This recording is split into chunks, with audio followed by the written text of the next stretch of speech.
Assalamu alaikum. Welcome to the Dope Muslim Woman podcast. We are now live. It is now, it takes a second or two to turn over, but I'm super excited. I'm super, super excited because it is now season 3. We are launching season 3 of the Dope Muslim Woman podcast. We've had 2 successful seasons, and season 3 is a really, really special one. And we have a very special guest opening up the show and the dialogue for us. So I'm super excited and super humbled to be here with all of you guys. Walaikum salam. Please just greet, like I said, we're back, you guys, season 3. Welcome. I'm your host. Hey, Yasmin. I think she's saying hey to the both of us, Drea. I can't see anybody. I can't see the chat. Yeah, so my comments, they come up on my side, but they're coming up on the shot. Hey, you guys. Hey, she said yes, green. Yasmin said yes, green. Let me put it up for you. That's right. She repping. So welcome you guys to the Dope Muslim Woman podcast, season 3, the official launch of this amazing season, and welcome to series 1, which is on forgiveness and redemption. And we're starting at a very deep and beautiful place. And I'm extremely humbled because I am here with someone that I just didn't want to start this season without this particular guest that I'm about to introduce, because she's just a critical part of my own personal healing process, and even how I got to this point of wanting to discuss forgiveness and redemption. And we'll chat about that in a minute. But I wanted to introduce our guest. Hey, you guys. Assalamualaikum, everybody. I don't know where to begin. You guys know I'm super obsessed, but I think I share her every day. But I'm gonna officially introduce her. She is a singer and a songwriter. She's been making an impact as an independent artist for years. She's worked with Grammy-winning producer and writer Greg Curtis. She's also done a special Marvin Gaye cover on ABC World News.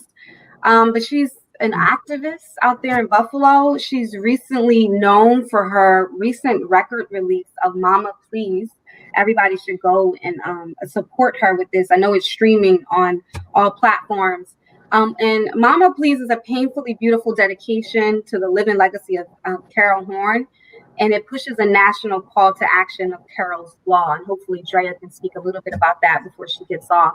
But that was just launched and released. I shared a little bit of that on my story. But I'm humbled to be here with Drea D'Nur. Salam, sis, and welcome to the show. Walaikum salam. Thank you for having me. Gosh, thank you so much. I've shared so much of your music. It is so healing. A lot of times I start my mornings with it. You don't know the impact that you've had on just my own personal journey of growth and trying to get past a lot of painful experiences and trying to be at this place of true forgiveness of self and forgiveness of others. So I honor and salute you, sis, for being here and being such a critical part of my own personal journey. I mean, it's the world to me. When you make music, like a lot of the music that I make is really for me first, and so when I share it, I'm always like, I hope that somebody gets it, and I know what the music does for me. So to hear you say that is really affirming for me. Thank you. Thank you for being here. And again, thank you to everybody who's here and supporting the Dope Muslim Woman podcast. It takes a lot to create this content. It takes a lot for me to even come back. And you guys saw my journey, season 2. I went through a lot. I shared pieces of, my divorce and loss and heartbreak, and to kind of try to birth a new season in a new place was very difficult for me, but I'm truly blessed to be here. It's just a confirmation of God's mercy.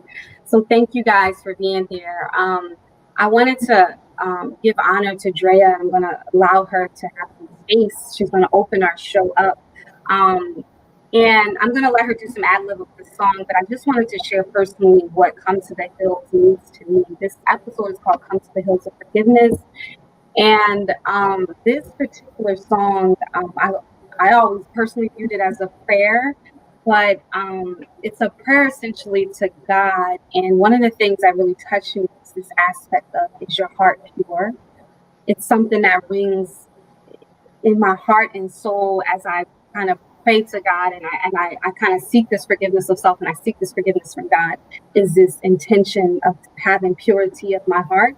And so it just touches me to like this part of me. So I'm just going to let Drea take over for a minute. I'm actually going to extract myself from the screen and give honor to you, sis, as you open up our show. So again, thank you for being here, and I hope you guys enjoy.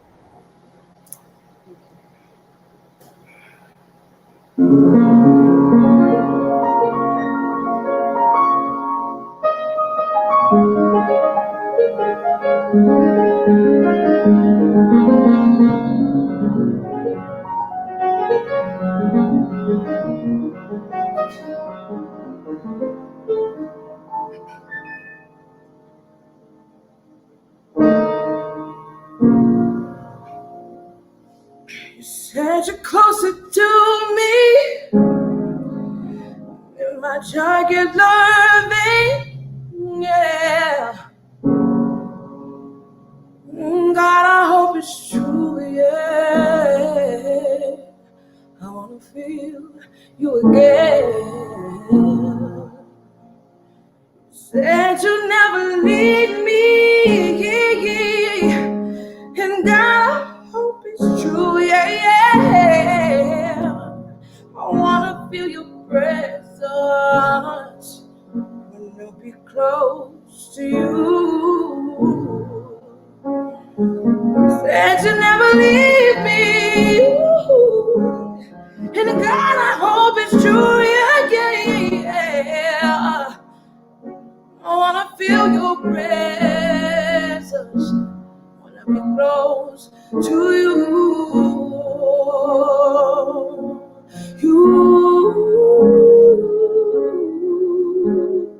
I wanna be close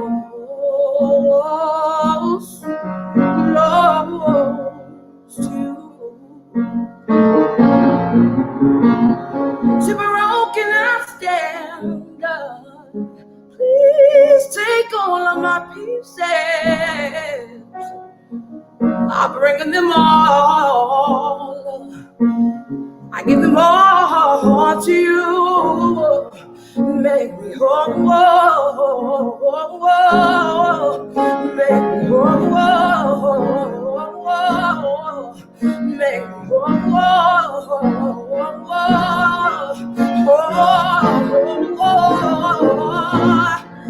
make me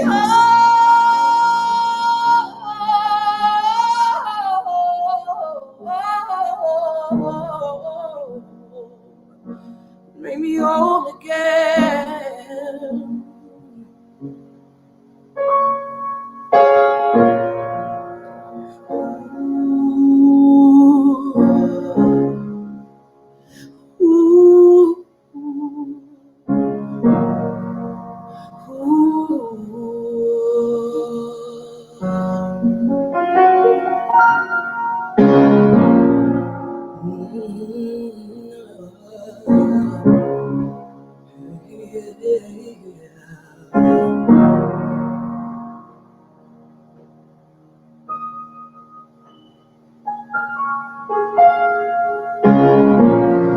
Is your heart pure?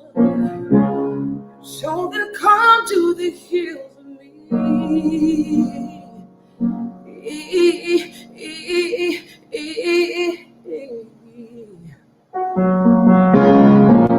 If not, then wash your hands so you can come to the hills with me.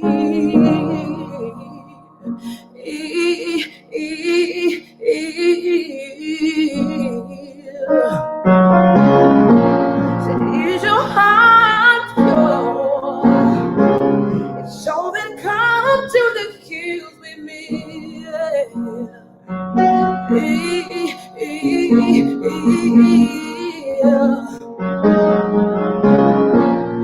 Nothing, wash your hands so you can come to the hills of me.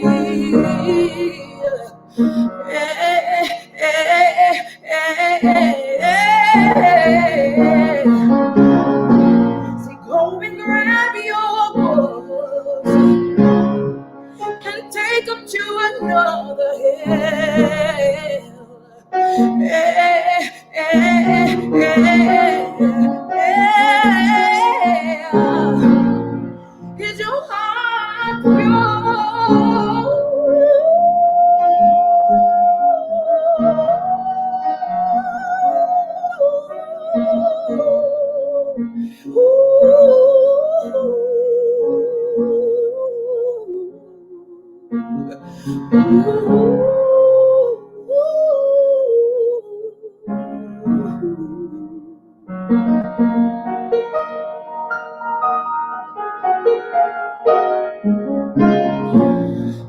your heart pure? So then come to the hills of me.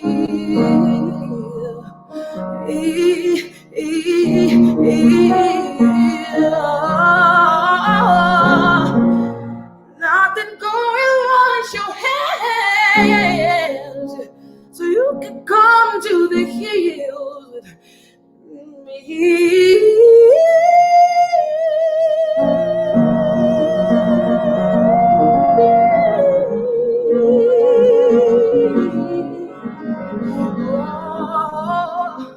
Oh.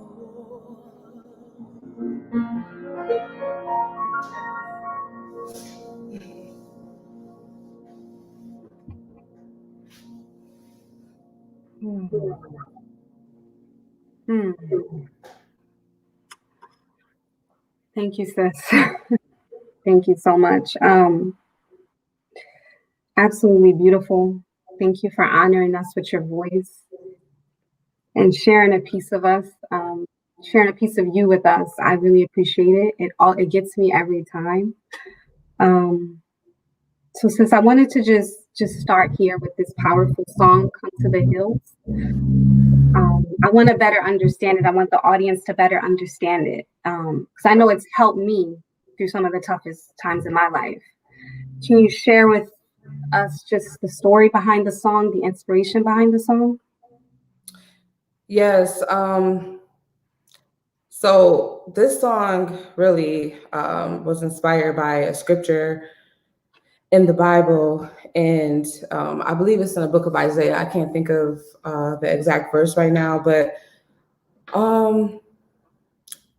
much of my upbringing really is in the church, and I think my aesthetic as an artist really is worship. So I don't think worship is like a genre of music. I do think that it is a lifestyle, but if I had to pick a genre, I would say that it's worship. And so what I learned growing up, I used to like study all these scriptures about like what pleases God, like what actually pleases God in terms of sacrificial worship. Because most of the Old Testament it talks about it presents worship in the context of sacrifice. And so you have to sacrifice something that is pure, and there needs to be a shedding of blood in order for it to be to serve as a remission of sins, and for God to accept it, it has to be pure. And so you would go to the priest and say, "Can you please do this for me? Like I need to get to God." And the priest would go and sacrifice like the firstborn lamb, and then God would forgive you. But in Isaiah, God revealed to the prophet, according to the Bible, that he didn't accept the worship anymore, because there were people that were sacrificing all these animals, but their heart wasn't right. So you're coming and you're all wrapped up, you got the garb, you're wearing white, you don't wash your hands, you did all this stuff, but your heart is not pure. So God told the people of Israel that I do not accept your worship. And so then when they would run out of lambs, they would go and grab whatever, including a bull. So when I say that, go and grab your bulls and take them to another hill. That's just my way of because I really feel like the second part of that song is God talking back to me.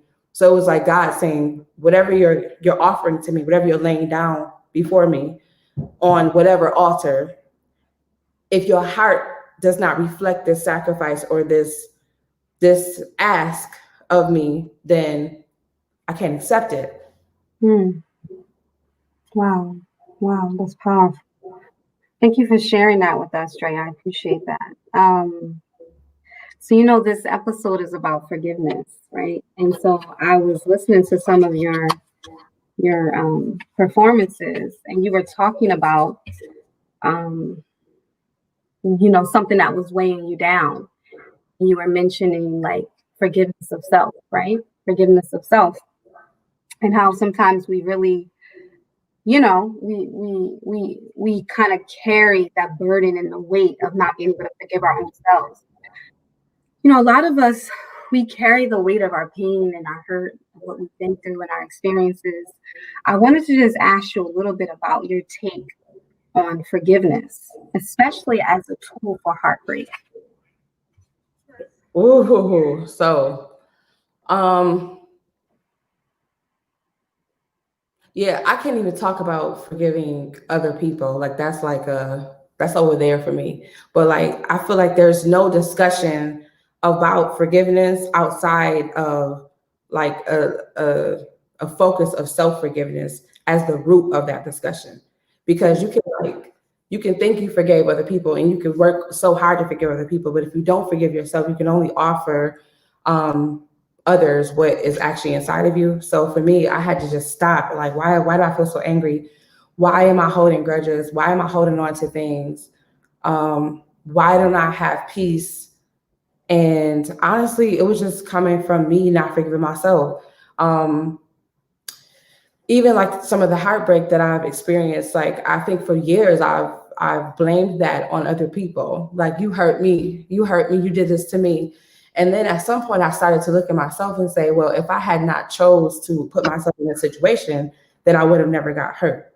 So then I turned that pain and that anger like inward, and it took me on such a deep journey, a dark journey, and it just seems endless, like trying to like figure out how to forgive myself for things, and like I'm still learning what that means and just learning how to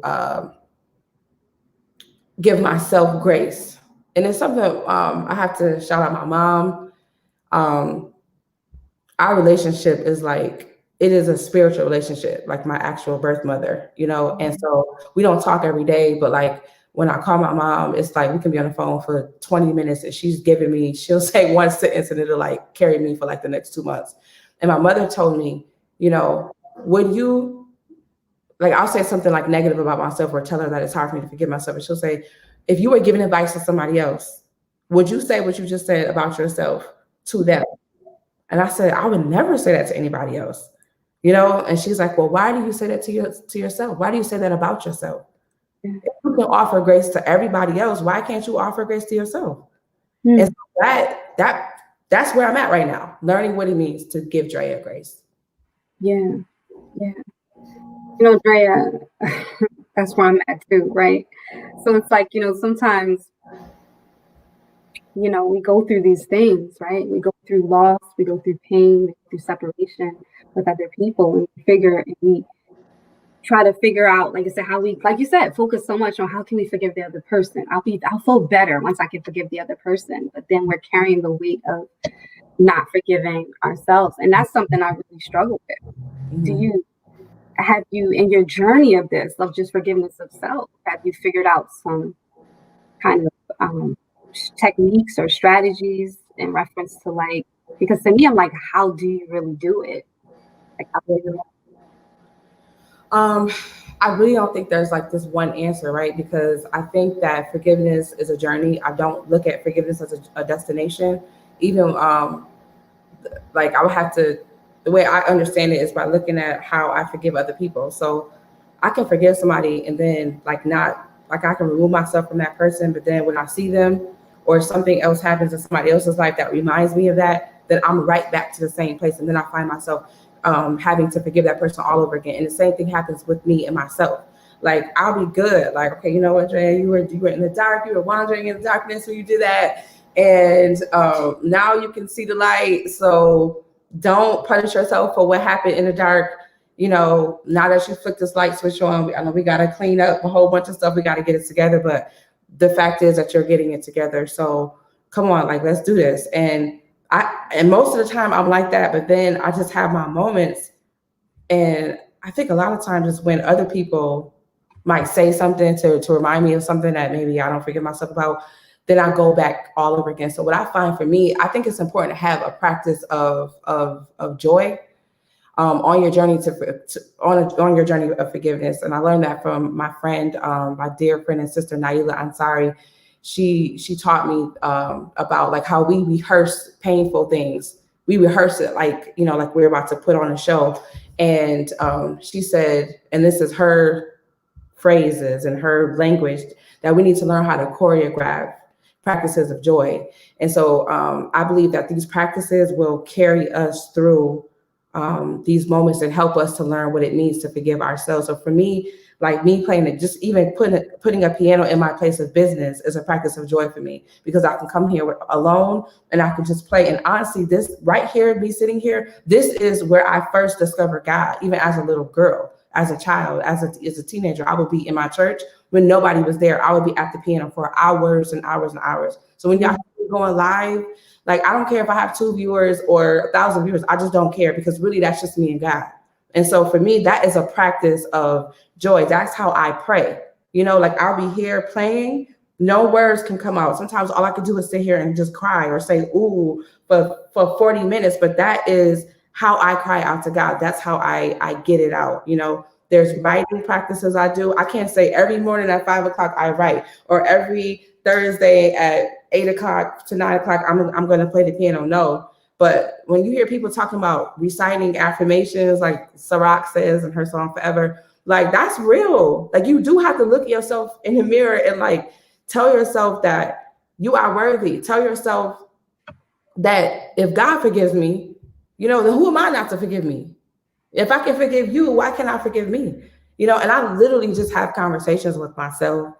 And yeah, so I would say, to answer your question, I'm sorry, I feel like I'm taking a long way. No, go sis, go. Practices of joy, I'm still learning what that means. Thank you to Naila for introducing that to me. And just being more intentional about these practices, you know, is really been helping me. Yeah, for real, for real. That's powerful. That's powerful. You know, we know that forgiveness, even forgiveness itself, it just doesn't happen overnight. It's a journey, it's a process. And when you did like Comes to the Hills and songs like that, it speaks to that journey, but it also speaks to the importance of that connection back to the Creator. Right. And I was watching a live of yours. I watch all your lives on Instagram, if I and you said something so powerful. You were saying that it was such an emotional performance. You were very emotional on it. And I was just going through a pretty rough heartbreak, and I had watched your live. And you were talking about just our connection to people, right? And how we connect ourselves to people. And then you were saying that, you know, sometimes it hurts so bad because we put people in a place where God's supposed to reside, right? The Creator, the Most High. And, you know, sis, I was done for. I was like broke down after you said that, because I'm like, it's so true. And God constantly reminds us of that. And it's such a mercy in the heartbreak sometimes, you know, it's such a mercy in the heartbreak. And even I speak on that as a Muslim woman that's divorced, because I still believe in our community, there's a lot of shame around that. And I'm like, but you may not know the mercy and the blessing that God has on that woman, right? Because he reminded her of who is supposed to reside here, which is him. Can you speak a little bit about that, sis? Because that was powerful. I know. I know. Listen, when you talk about worship, right? I believe, and I have always believed this, although I struggle with the practice, I've always believed that we were created for worship. I do believe that. And I don't think that God needs our praise or our worship. God is, whatever you call God, you know, is God all by God's self. Right. Our worship doesn't make God any more than what God is. I think that's important to note. The worship that I believe we're supposed to practice as a lifestyle is really for us. It's actually for us. I'm gonna tell you why.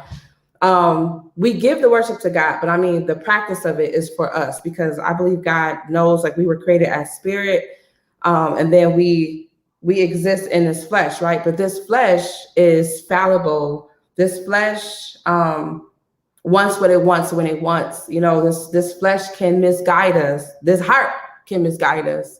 If we let certain things in our heart to occupy our hearts, like you said, it can cause us this heartbreak. So I believe that according to the order of what God says, you know, that we should worship God. And I do reference I just say this when I know I have a primarily Muslim audience. Like, I was born and raised in the church. Yeah. a lot of my reference points, like that's my root. You know what I mean? Yeah. In the Bible, it says, I just hope that nobody's offended by that. And I hope that you can just receive truth, because truth is truth, no matter where it comes from. But there's a scripture that says that you should worship the Lord your God with all your heart, all your mind, and all your soul, and love God with all your heart, all your mind, and all your soul. And then the next commandment, that's actually a commandment. The next one is great, like unto this, that you would love your neighbors as yourself. But first, it says to love God with all of your everything. Why? Because if we love somebody else, they're not God. So they're just not. I don't care if they are just on their best behavior. They don't have the ability to do. They don't have the capability to do what only God can do. They don't. So even if they called you all day, they text you all day, they, married you, bought you flowers, did whatever, bought you land, houses, and were kind to your children, gave you money, supported all your dreams and goals, there would still be some type of void. And it's not because you're ungrateful. It's because I believe God created us with just a little hole that only can be filled by God. So when you put that person first, right, you are putting yourself on a path to heartbreak, because anything that you worship besides God becomes an idol, and all idols will fall.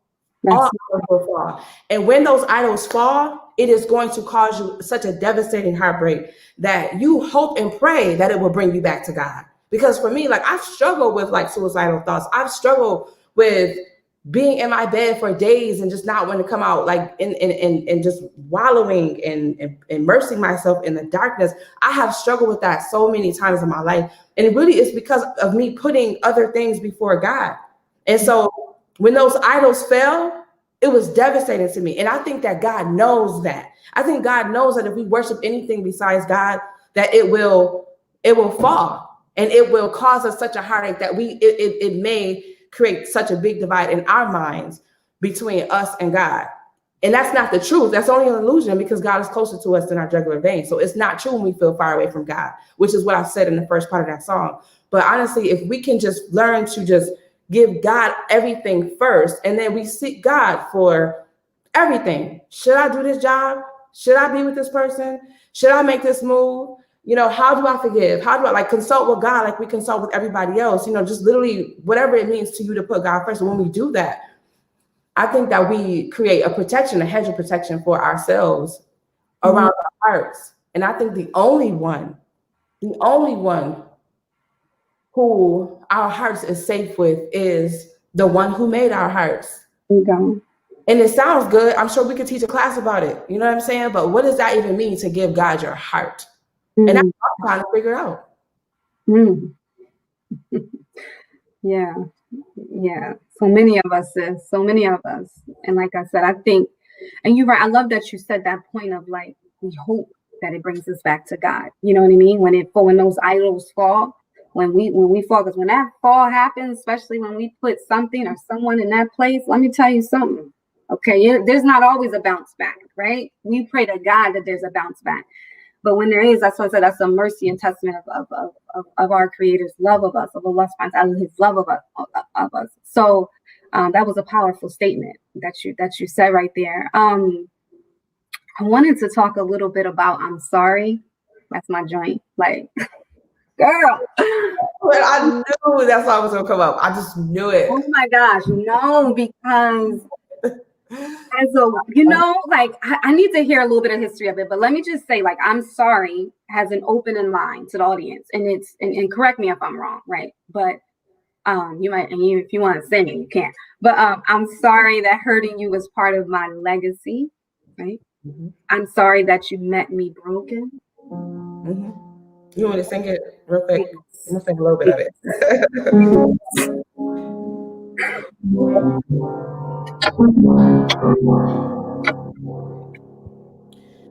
I'm sorry hurting you was part of my legacy.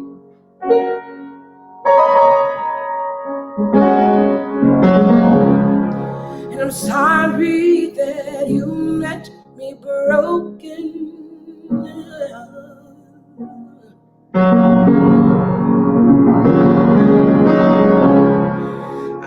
sorry you think that my dark side is the real me.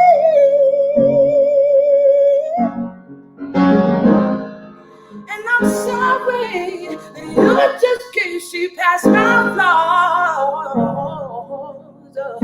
past my flaws. You think I don't want you, but no, that ain't true. Just wish that you knew that how much I love you.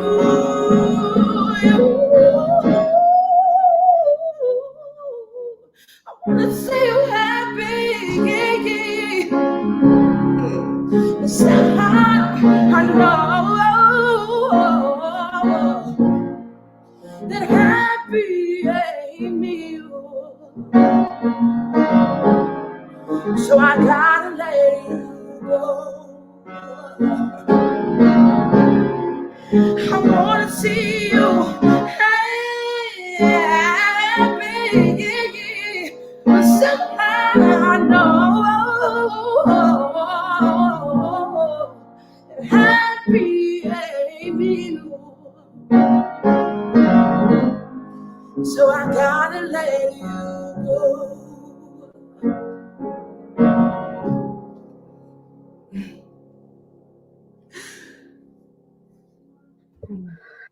Wow. So, I've applied this to a lot of my relationships. So, let's talk about it a little bit. Let's talk about it a little bit. So, I'm sorry that hurting you was part of my legacy. Talk to me, sis. Yeah, I think that when I wrote that song about my marriage ending, and I did, I had a long talk with my ex before I released it. I mean, we've been divorced for 5 years, and I just released it in September. So I talked to him before, because I know, like, I'm saying a lot, you know what I mean? Yeah. But and he was like, listen, it's okay, you gotta do what you gotta do. But yeah, like, I think when we break up with people, Yeah. it's real easy to be like, oh, he did this to me, he did this to me. And honestly, I did a lot of that while I was married. Yeah. He did this to me, he did this to me, he did this to me. I wasn't talking about where I was at and the hurt that I caused and the hurt that I brought. You know what I'm saying? And so I had to learn that in order for me to, like, truly heal, I had to keep it a buck with Drea. What did you do? What hurt did you cause? And what actions did you take to try to rectify that? And so I mean that. That wasn't like sarcasm. That was like, yo, I hate knowing that I hurt you. Like, I don't care what you go through with somebody that you were married to. I don't care what you think they did to you, or vice versa. You don't marry somebody that you don't love. Like, you don't get married to get divorced. You don't give somebody all of you. You don't birth 5 babies just to break up with somebody, because that's not what I wanted to do. You understand what I'm saying? So, like, to know that I caused him hurt, and it took me a while to come to that point, because I was bitter, I was hurt about whatever. It took me a while to, like, look at myself. And so I think the essence of apologizing to somebody is owning your stuff. Yeah. I don't want to cuss on your podcast, but I do, because but owning your stuff. You understand what I'm saying? Like, you can't apologize, like, I'm sorry, but I was mad because you did it. That's not an apology. Right.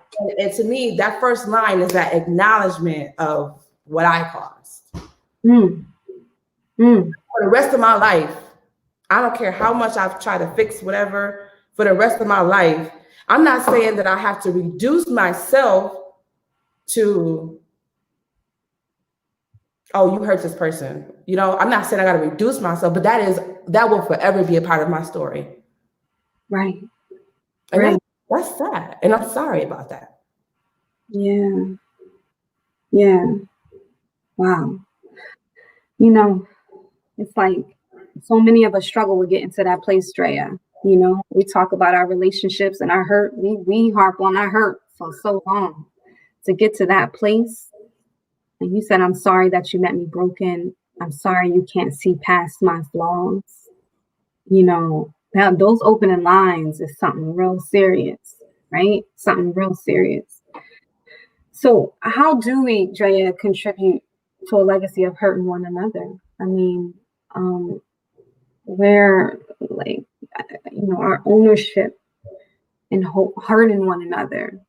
Um, how do we take that ownership in it? And, where do you feel like we go wrong with it?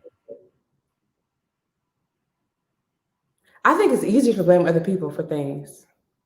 It's Mhm. it's easier. It's so easy to make somebody else responsible for a burden. It's easy to assign a debt to someone else that you know you owe. That's easy. Mm. But the real work and the real challenge and the real glory comes with practicing truth with yourself. You know, it's another scripture. I'll do this slide. I feel bad every time I say this, but um, yeah, you should know the truth, and the truth shall set you free. Like that scripture has a totally different context, but I always apply that to my life. Like it's the truth that makes you free. And it's not the truth that you try to convince other people about themselves that you think your enlightened woke self can see that nobody else can see. That's not the truth that I'm talking about. I'm talking about when you can look in your mirror and say, you know what, I'm a hot mess. That's the beginning of your freedom. Like when you can look at yourself and see the chains on yourself and know that there's a key to those chains hanging around your neck. Or you got the key in your pocket, but you refuse to set yourself free because you refused. To me, that key is the truth. So I think it's a lot to just be like, you know what? Nobody else can fix this but me. Nobody else can get it. Nobody else can get Drea together but Drea. You know, nobody else can make things right, can pay Drea's debt but me. So that, yeah, you got to be honest with yourself.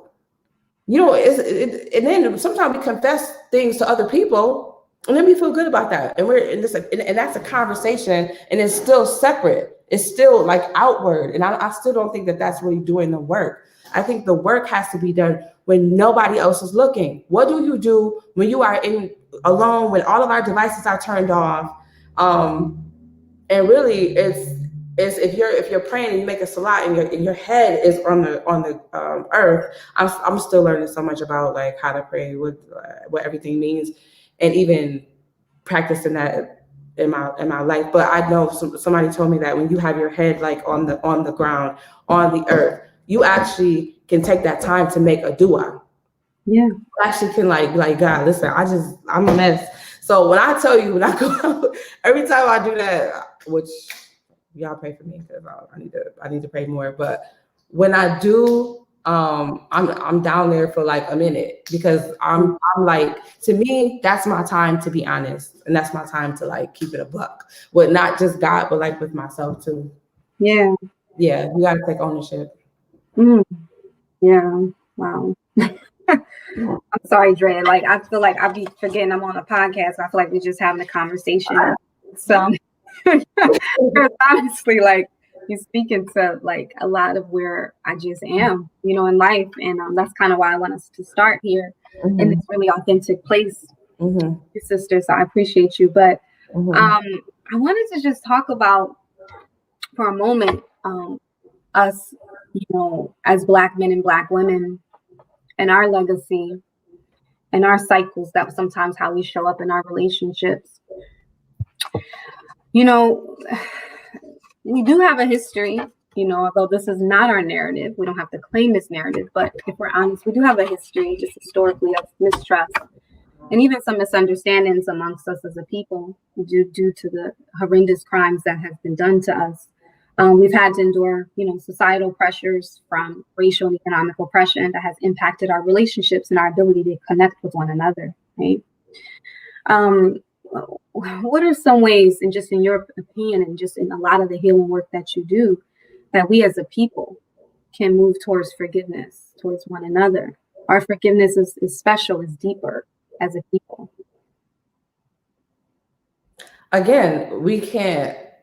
I mean, the first step is forgiving ourselves. The first step is looking at ourselves and having grace with ourselves and forgiving ourselves. And I think that as we strengthen and deepen our spiritual relationships with self, but more than that, greater than that, ultimately with God, as we like strengthen that relationship, then I think that then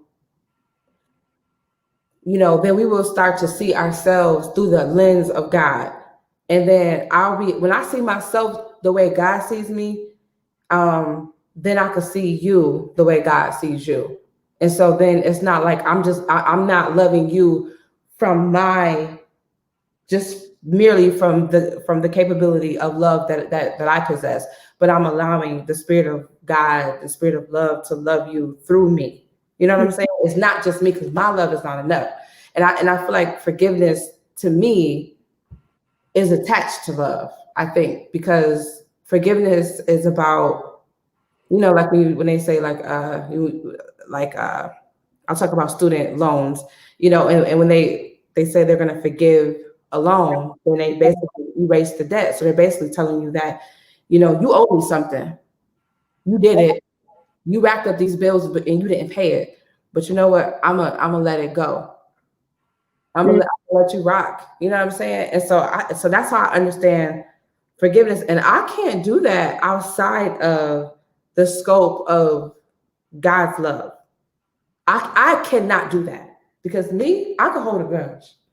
I'm not saying that with pride at all. Yeah. But I can hold a grudge. But I think if I see you as a worthy recipient of the grace and love and mercy of God, just like I see myself. I mean, what does it mean to want for your brother what you want for yourself? Do you want forgiveness for yourself? So you should want forgiveness for that person. Right. Your sister, for your Black sister. You know what I mean? And that's what I pray for. I know we're talking about forgiveness, but I really pray for grace. I prefer that word because we all need it. And to me, forgiveness is like grace, because we may not deserve the forgiveness, but it's really about you releasing something so that you're releasing that debt, if you will, so that your heart will be lighter, and so that you can experience more peace, and you can hear God better, and you can be a better vessel. That's really powerful. So you pray for grace. Yeah. It's wonderful. Well, Drea, I definitely appreciate the dialogue and your journey. I wanted to talk a little bit about Mama Please, if that's okay. I know that you just released Mama Please, and you did it with now correct me if I'm wrong, but Brother Rami, which is the director of E-Man. Yes. Chicago. Okay. Yeah. So I didn't even know he was an artist, y'all. He's always been? You know what? Rami is a writer. He's always been a writer. Now, I don't know how much he shared that with the public, and I don't know if he saw himself as a writer of music, but he is a writer. And I mean, if you consider writing art, then he's always been an artist. Yeah. He's a dope activist. He's done some serious stuff for our community. So we shout out to him. But tell me a little bit about Mama Please, and tell me the story, because there's a law that you guys are trying to pass. Is it Buffalo, or is it? Just tell me a little bit about what's going on. Yeah. So we attached, Carol's Law to this song because it just makes sense to do it. And when Rami wrote it, Rami wanted to uplift, Carol's Law. We wanted to uplift a national call to Carol's Law because it's something that we all need. Carol Horn, really, really briefly, she's from Buffalo, New York, where I live. I was born and raised. 14 years ago, she was a police officer, and she had worked, about 19 years on the force. And the guy was, they were in the process of arresting a man, and there were like 18 officers there, and she was one of them. And he had already been handcuffed in the house. And then they brought him outside, and then one officer was choking him. So she proceeded to intervene to stop him from choking Neil Mack, and consequently, she saved his life. So she is our shero, but then she lost her job and she lost her pension as well. And so as a result of that. As a result of that. And still, she's been fighting and fighting and fighting and fighting and fighting and fighting and fighting for 14 years. Many people have supported the effort. Many people have lifted her up. She's gone through several different lawyers. She's just gone through a lot over the last 14 years. But when George Floyd's murder, we all became witnesses of that public lynching. It tore her apart. Like, she made this video, she was crying so hard. And then people were sharing the video, and I hadn't even seen that video yet. I heard about George Floyd, and I was just like, we have an officer right here who intervened. Like, we need to work on a law, and it should be in her name. And I didn't necessarily think I was inventing something new, but I certainly hadn't heard about Carrio's Law before. And then I learned that she had already wrote the law back in 2016 and publicized it on her personal website back in 2016. Okay. So she was just fighting. So then some people, organized, around the effort of taking steps to actually get that law passed, in our city. So our city has passed, our common council voted to have a version of the law, but it's not exactly what she wrote as she wrote it. So there will need to be amendments if it is truly to be Carrio's Law. And we just want to push to everybody needs a Carrio Law. And if I could just briefly just tell you the first point, and you could read this at carrioslaw.com. And so the section 1 is the duty to intervene when officers pose imminent threat to citizens. Section 2 is accountability for officers neglecting to intervene. Section 3 is protection for officers who do intervene. Section 4 is accountability for falsifying reports. 5, it impacts policy regarding termination and department funding. And Section 6 is restorative justice for retaliation of whistleblowers. So all 6 points are so crucial and so important. And there's just people have come together to just fight to get this law passed. And honestly, we're not going to stop until this goes to a federal level. Everybody needs a Carrio Law. George Floyd, and this is Carrio's words, George Floyd needed a Carrio's Law. And it is sad that you need a law to do what's right. If you don't do what's right, this law will make it so that officers can be punished, and arrested and do jail time and pay fines for not doing it. It's sad that you need this to do what Carrio did out of the goodness of her heart, but that's what. Wow. So the song's called Mama Please, and it's written for our sister. It was Rami wrote that. He wrote all the songs. We have an album coming out, if I may. Yeah, go ahead, please. October 23rd, our album is coming out. It's called This Love Thing. Okay. So it's gonna be, we have a website, thislovething.com, and we're on Instagram at This Love Thing Project, and also Facebook. So and you can just follow me too. I'm gonna be posting about it mostly next week. So, but basically Rami wrote every song on the album. He wrote the words, and then so he took it as the Mama Please. Like, he really was writing and speaking to like this global grief, this global collective grief that we're all experiencing, and what hearing those words meant to him and what it evoked within him and should have evoked within all of us. And really, it's just like this deeper call for action. And the song is interesting because we have children. Actually, all my children are on the song. They recorded. I'm so happy that they were able to be a part. But they all came to the studio along with some other children. And they're also, all 5 of my children are in the video as well. But it's interesting to hear a child say, "Mama, please, I can't breathe. Get these demons off of me." they got their knee on my neck. We're on a ledge. And then the mama replies, baby, come home. Don't fear their death, And so it's just interesting to hear the kids, like towards the end of the song, they're singing that. And it's like, it's eerie, but it also offers some type of hope in the same way. Yeah. So, yeah. Powerful. Yeah. I was extremely moved when I saw the video. Incredible work done by you and Rami. So shout out to him and you for bringing that collective call to action and making us not forget and being people that are constantly conscious in this movement towards empowering our people and making sure that the oppression and the onslaught against our people stops and ends now. So I appreciate you, sister, for that work that you're doing, intentional work. So, mashallah, we are at the end of this podcast, Sister Drea. I do just hope you could close us out with something, whatever speaks to you for this podcast. But before you do that, I do want to thank everybody for coming on to our season opening. We will be on every week thereafter, unless it's a holiday or something like that. But we will continue on next week with Shahid Yasir. He's going to be focusing on redemption. It's our Forgiveness and Redemption series, and he will be focusing on his episodes called From Prison to Prayer.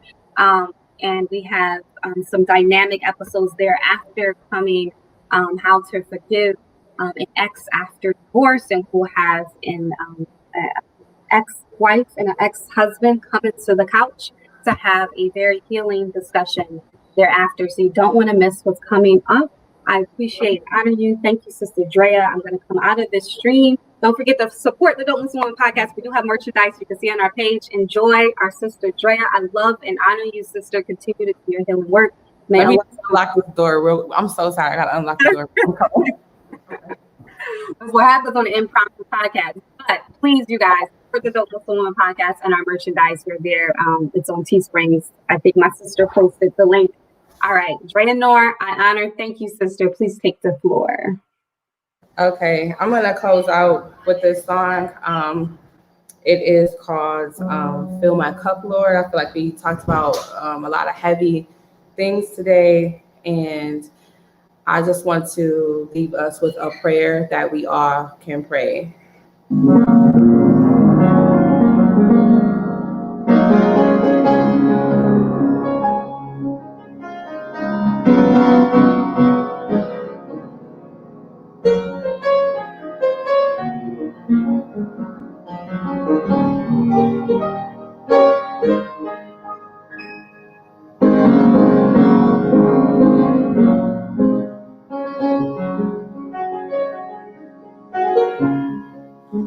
Fill my cup, Lord.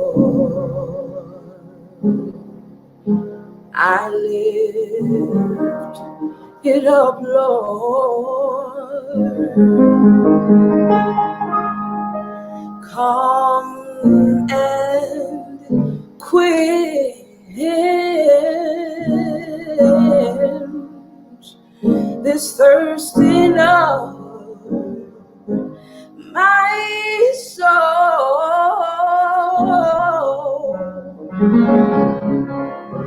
Bread of heaven, feed me till I want no more. Here's my cup, Lord. Fill it up and make me whole.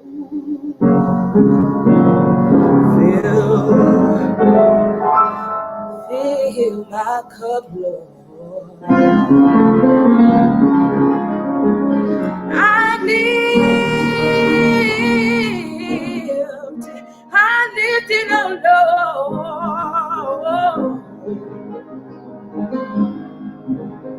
Come and quench this thirsting of my soul.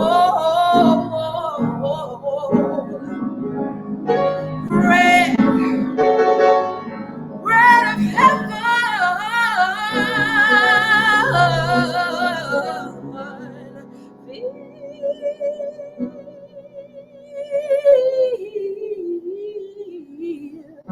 Feed me till I want no more. Here's my cup, Lord. Fill it up and make me whole. Bread of heaven, feed me till I want more. Here's my cup, Lord. Oh God, I've searched all over, but here's my cup, Lord. Giving it away so many times, but here's my cup, Lord. Please fill it up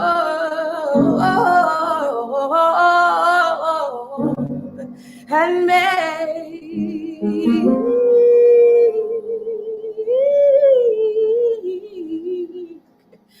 me